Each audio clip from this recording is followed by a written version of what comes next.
The rain hammers against my apartment window like accusations I can't escape. 3 months. 3 months since that night of the gallery opening, and I still wake up with phantom electricity dancing across my skin where his fingers brush mine. God, I'm pathetic. I press my forehead against the cool glass, watching the city blur through water streaks. My reflection stares back, hollow-eyed, stubbled, wearing the same gray hoodie I've had on for 2 days. Marcus would have something to say about that. Marcus always had something to say about everything. Had, past tense. Because Marcus Chun walked out of my life as suddenly as he'd entered it, leaving nothing but the memory of his touch and this insufferable trembling that starts in my chest and radiates outward whenever I think about him, which is constantly. My phone buzzes on the coffee table, cutting through my spiral of self-pity. I know without looking it's my best friend, Riley, probably checking in again. She's been doing that a lot since I became a hermit, since I stopped showing up to things, stopped answering calls, stopped pretending I was fine. The message reads, Gallery District. Now, don't make me drag you out. I almost laugh. Riley Morrison doesn't make idle threats, and she's one of the few people who knows exactly why I've been avoiding the arts quarter like it's contaminated. She was there that night. She saw what happened, or rather, what didn't happen. 20 minutes later, I'm standing outside Meridian Gallery, the same space where my world tilted off its axis. The rain has eased to a drizzle, but I still feel soaked through. Riley materializes beside me like she's been waiting in the shadows. You look like hell, she says, not unkindly. Thanks.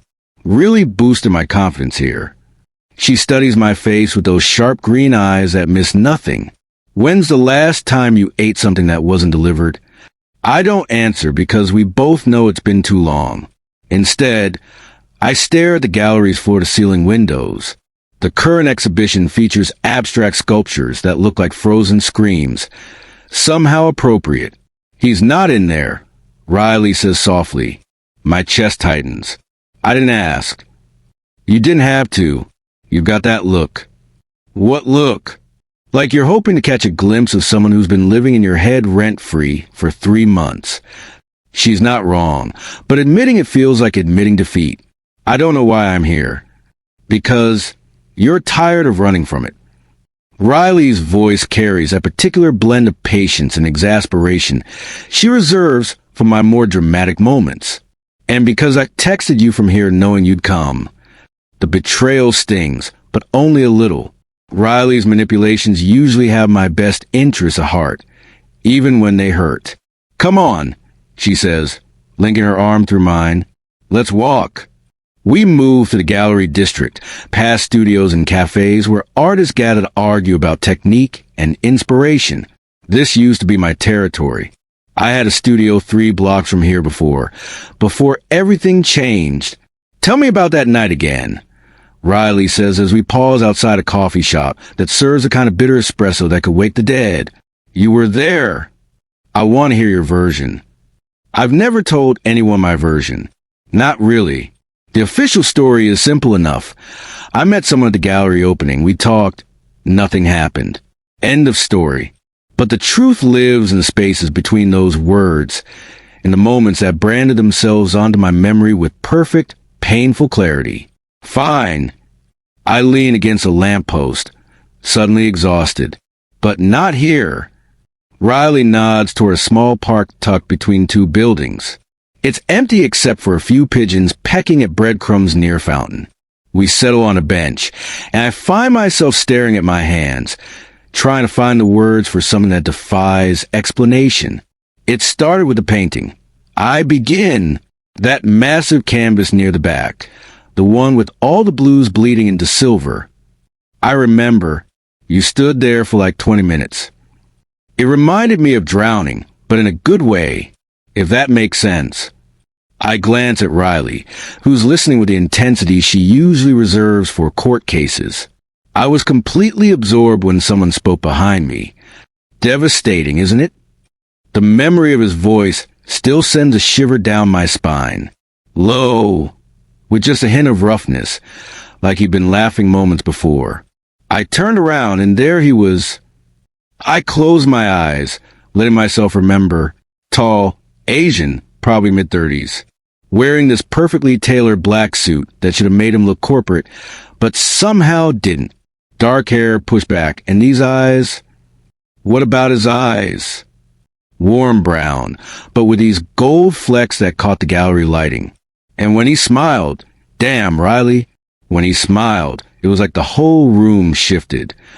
I can feel her watching me, cataloging every micro-expression.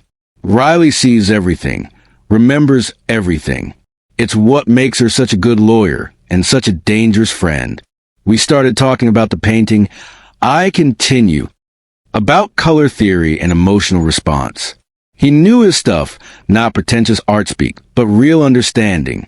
We moved to the gallery together, and every time he'd point something out, he'd touch my arm or shoulder. Just briefly. Casual contact. But nothing about it felt casual. Each touch was deliberate, electric, sending signals I was afraid to interpret correctly. You were into him, Riley observes. Completely gone, I admit. Within the first 10 minutes, I was imagining what his hands would feel like on other parts of my body. It was insane. I don't do that. I don't fall apart over strangers. But he wasn't a stranger by the end of the night. No, we talked for 2 hours. About art, about the city, about this book of poetry he was reading. He was funny without trying too hard, intelligent without being condescending. And the way he looked at me, I trail off, lost in the memory. Like you were the only person in the room. Like he could see straight through me and wasn't afraid of what was there. The park fountain gurgles nearby, filling the silence that stretches between us. A jogger passes, earbuds in, oblivious to our conversation. Normal life continuing while I dissect the moment that changed everything. So what happened? Riley prompts gently. This is the part I've never told anyone. The part that plays on repeat in my head during sleepless nights. We were looking at the sculpture near the exit. Bronze, all curves and negative space.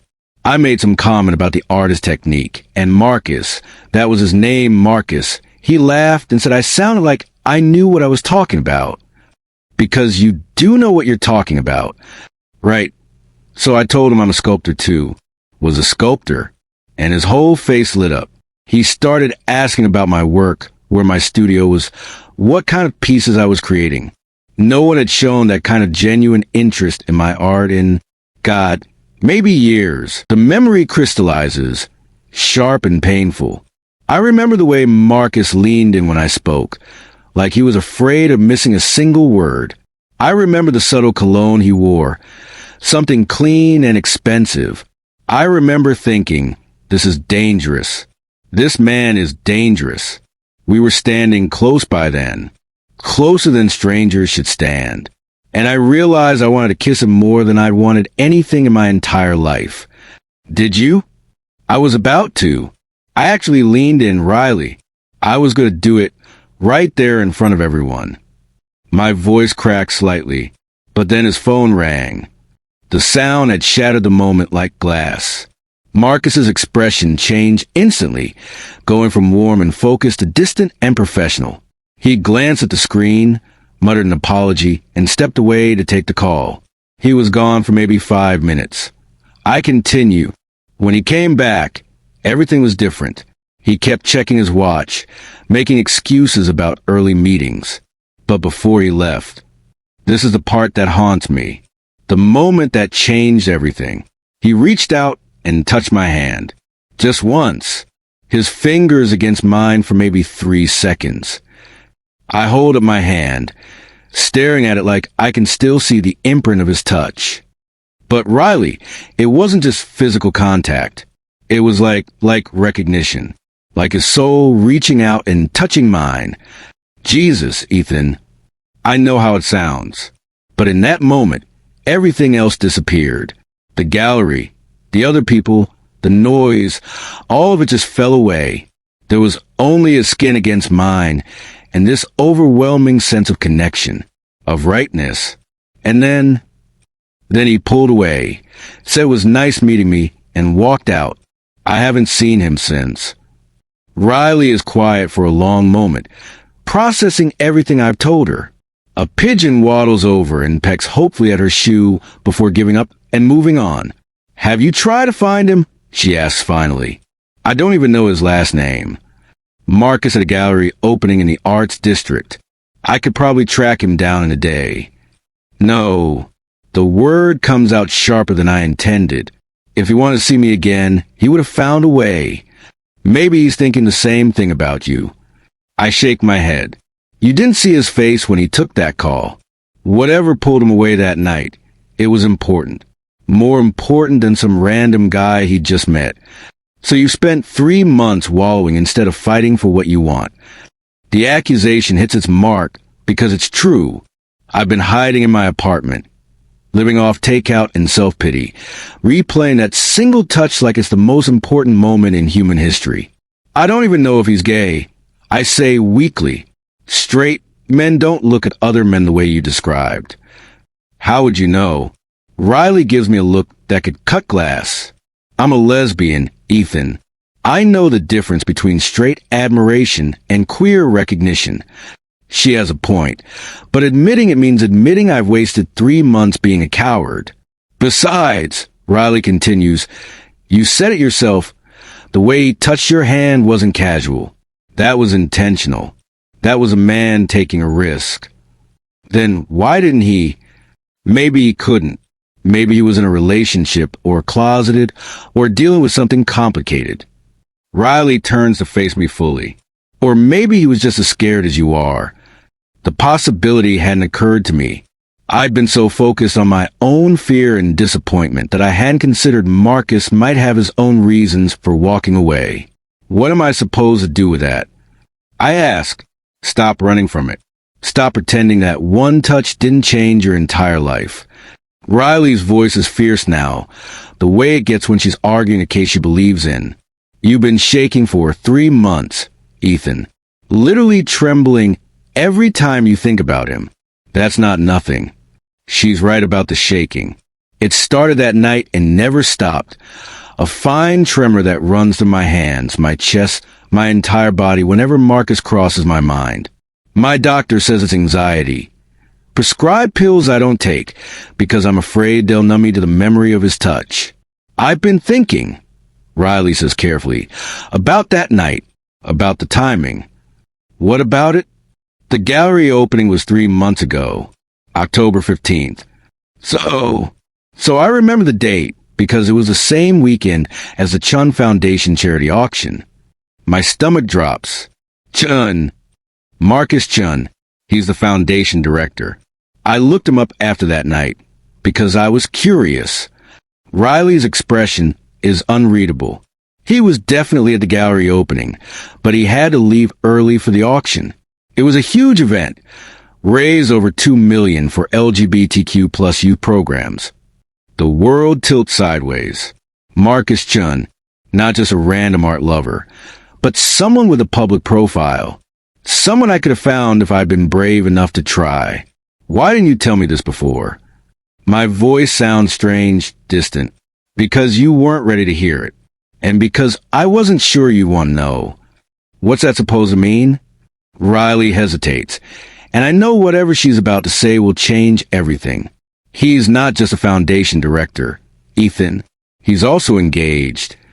The words hit me like a physical blow. Engaged. Of course he's engaged. Of course that perfect, devastating man belongs to someone else. To a woman? I asked numbly. To a man. David Kim, some tech executive. They announced it about 6 weeks ago. 6 weeks ago. A month and a half after our encounter at the gallery. The timeline doesn't make sense, or maybe it makes perfect sense in a way I don't want to acknowledge. So he was available that night. I say slowly. Looks like it. And now he's not. No. I sit back against the bench, feeling like someone has scooped out my insides with a spoon. All this time, I've been torturing myself over a man who moved on and found someone else. Someone he loved enough to marry. I'm sorry. Riley says quietly, I thought you should know. Yeah, no, you're right. I needed to hear it. But knowing doesn't make it hurt less. If anything, it makes everything worse because now I know what I lost. Not just a moment of connection, but a possibility, a path not taken. What are you thinking? Riley asks. I'm thinking about the way Marcus looked at me that night.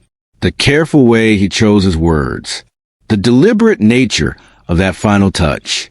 I'm thinking about the gold flecks in his eyes and the way he laughed when I made a joke about pretentious art critics. I'm thinking that a man who was truly happy wouldn't have looked at a stranger the way Marcus looked at me. I'm thinking I need to see him again. I say. Riley blinks in surprise. Ethan, not to interfere, not to break up his engagement or cause drama. I stand up, suddenly energized by purpose. But I need to know if I imagined it. If that moment was as real for him as it was for me. And if it was, then I'll have my answer. And I can finally stop shaking. Riley stands too, studying my face with the intensity of someone trying to solve a puzzle. You know this will destroy you, right? If you find out it was just casual for him,